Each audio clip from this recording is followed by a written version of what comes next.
All right, Aries, welcome to your weekly Sidereal Astrology forecast. This is going to be for November 30th through the 6th of December. My name is Athen, and this is for Sidereal Astrology, very different from mainstream astrology, which you can find more about down below.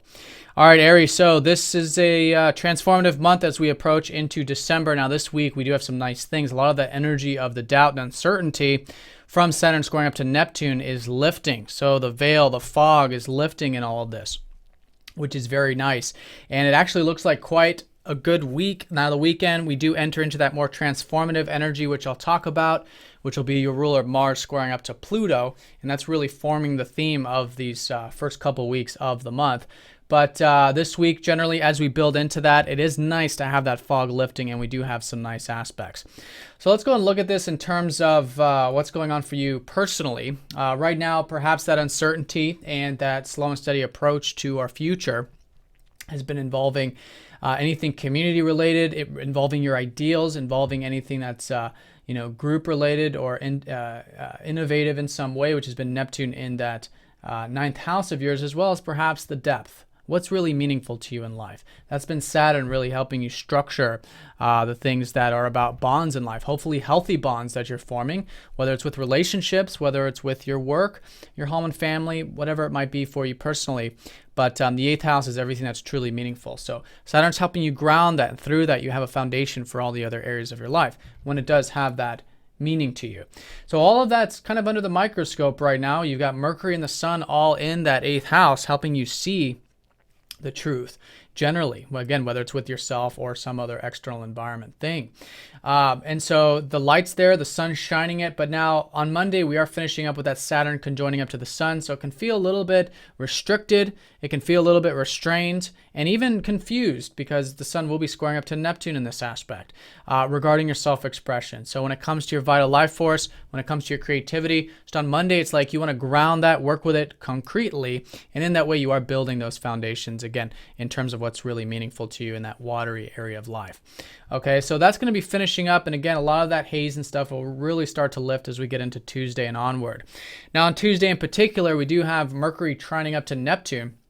So from your eighth house, there could be something exciting, something new, maybe a new idea, maybe something, maybe some new interactions, a refreshing perspective, basically, coming from Uranus in your 12th house. So it could be maybe through getting some rest. It could be maybe through getting some of that alone time, meditative time, whatever it might be. It could be quite unexpected, as it usually is, and it really does depend on your personal chart, but it could spice things up, especially with the routine and especially with your daily sort of interactions around Tuesday, which is quite nice, kind of pulling you to take it easy, pulling you to get a little bit more of that 12th house stuff.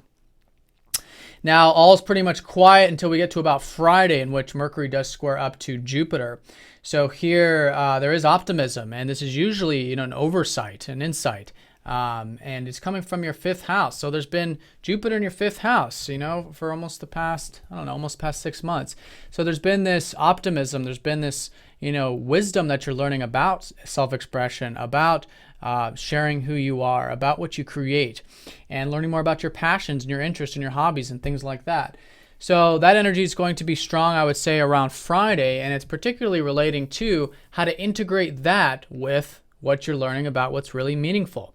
Now, it is a square, but all squares from Jupiter do actually have the overabundance feeling, so it could be very, abundant. You could be quite optimistic to an extreme. So depending on your personal chart, just keep everything nice and grounded, I would say, with that. Watch any extremes. And in that way, there could be some nice insight about how to bring in your passions into that eighth house meaningfulness.